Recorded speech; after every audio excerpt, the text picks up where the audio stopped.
What's going on, y'all? I live in Playa del Carmen. Beautiful, isn't it? And every week, guys, I see videos about people relocating. And I see videos about Portugal, Spain, Mexico, and I get it because those places are beautiful, right? But here's the issue that no one's talking about in these videos. By the time you get there, by the time you decide to go ahead and this is going to be your place, the visas have changed, they tightened up, the prices have risen like they have in Lisbon, over 30% in the last couple of years in terms of housing, and the community is already full. There's a bunch of immigrants / expats already in Portugal, right? But here's what I found. I've been in this expat / immigrant space for about 1.5 years now, but I've been studying it for over 10 years. And Portugal has become the default place to go to for people wanting to get out of the US. I get it. Cheap healthcare, golden visas, beautiful coastlines, I totally get it. But here's what nobody tells you. Portugal's D7 visa requires about $900 per month passive income, right? But the cost of living in Portugal has really risen since 2020. Rent is up about 30% in Lisbon since that time. The Golden Visa program, they've restricted it. And the competition for housing is fierce. And the expat community is so crowded, you're not building something new, it's already saturated. You're joining a crowd. Now, I've been to Cartagena and Medellín in the last couple of years, and I know what those cities feel like in terms of the energy, the culture, and the vibe. And when I say Colombia is different, I'm just not saying that or checking it out on a video. I've seen it. Now let's talk about what it actually takes to get into Colombia, the different visa situations. The digital nomad visa, officially called the Type V visa, requires you to show $1,450 per month of foreign earned income. That's 3 times the minimum wage of the average Colombian salary. You have to average at least this amount over the last 3 months and show it via bank statement. The government fees on this particular visa run about $230, and you get up to 2 years of legal residency. The retirement visa, you need a pension of monthly income of similar to the digital nomad, $1,450 per month. You can bring a dependent, and this visa goes towards permanent residency. Compare that to Portugal's D7 visa, which requires about $900 a month. Sounds cheaper, right? But Portugal's cost of living is higher. Rent, healthcare, groceries, your money just doesn't go as far. Colombia's income requirement might be higher, but your money goes much further in Colombia compared to Portugal.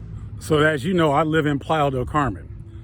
So a 1-bedroom apartment furnished in Centro would run you about $700. The cost of a meal at a mid-range restaurant, about $15 to $20. Groceries will run you about $50 to $75 per week. I know exactly how much it costs to live in a beach town, but when I ran the numbers in Colombia, I was a little surprised.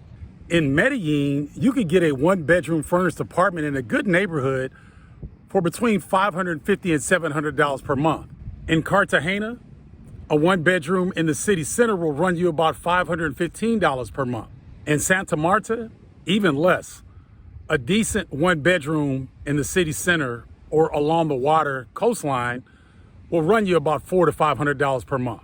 A meal at a local restaurant, it's only about $5 to $8 per meal. Groceries, you ask? It's about 30 to 40% cheaper than what I'm paying here in Playa del Carmen. Crazy, right? But here's the thing. The numbers don't tell the whole story. That's why I'm flying to Colombia, Cali, and Santa Marta. I'm gonna take you along with me on my trip in a couple weeks. I'm gonna show you what it costs to eat. We're gonna try to find an apartment tour.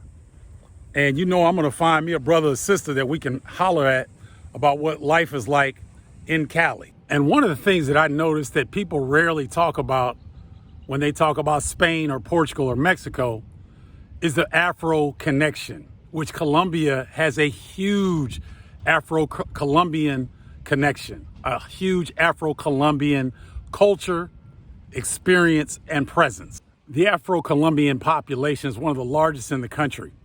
You'll see it all over Cartagena, You'll see it in certain neighborhoods in Medellín.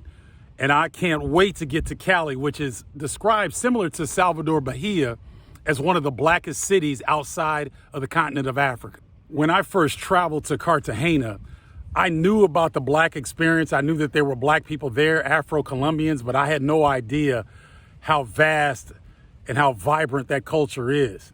And I also went to Palenque, which was the first freed settlement in the Americas from slavery. Okay, Palenque, right outside of Cartagena. In Colombia, it's not unusual to see black-owned barbershops, restaurants, services, and it's something that is special to black Americans who are looking to relocate. You will actually find a connection in Colombia that's extremely genuine. I remember being in the subway and on the train in Medellín and feeling at home because there were so many people that looked like me that were utilizing public transportation.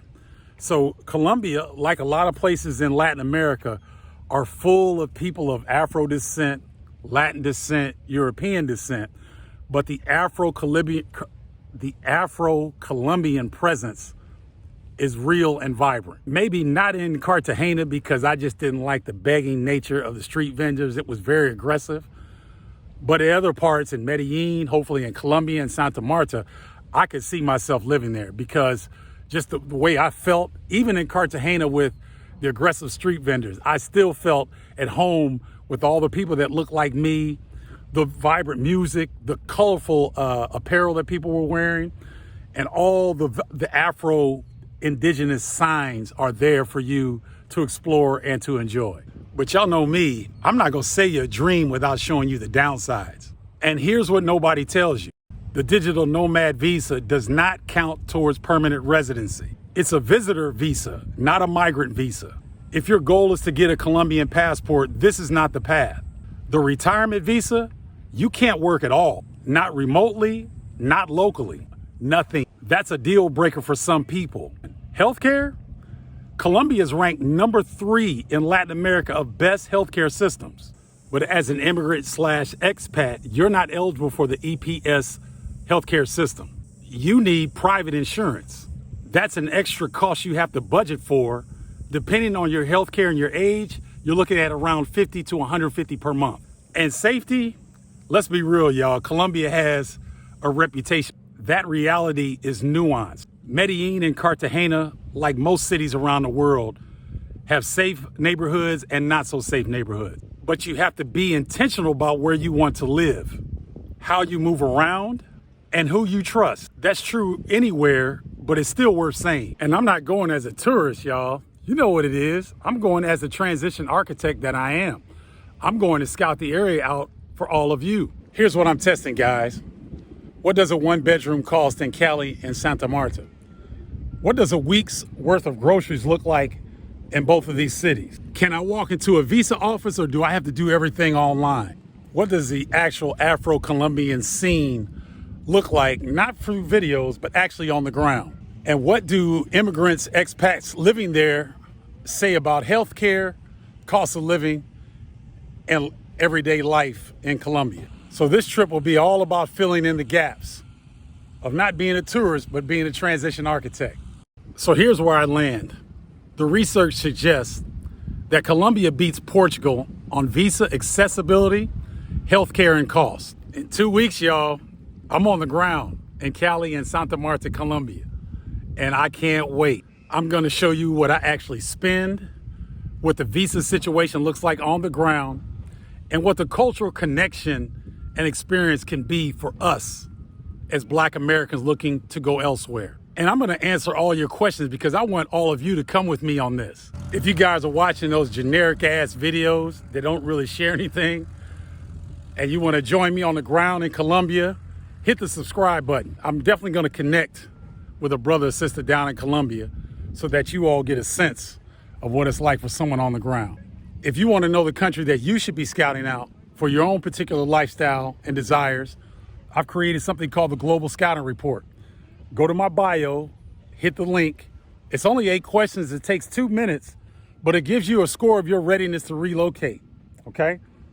We've taken the top 10 to 12 countries where Black expat/immigrants have had the most success in terms of developing community and the most success of living in a safe environment, one that they feel respected. All of that is in the Global Scouting Report. So go get your copy today. It's free, guys. It's 8 questions, only takes 2 minutes, but it gives you your score of your readiness to relocate. Thanks for watching. And if you guys have a question on anything Colombia related, drop it in the comments, because I'm gonna come back and check. And the comments that have the most conversation around it, or people seem to want to know more about that, I will verify that on the ground. So put your comments and questions in the comments section, and I will verify those things for you. All right, guys, thanks for watching. You guys have a great week. Don't forget to go get your Global Scouting Report. And until next time, holla, y'all.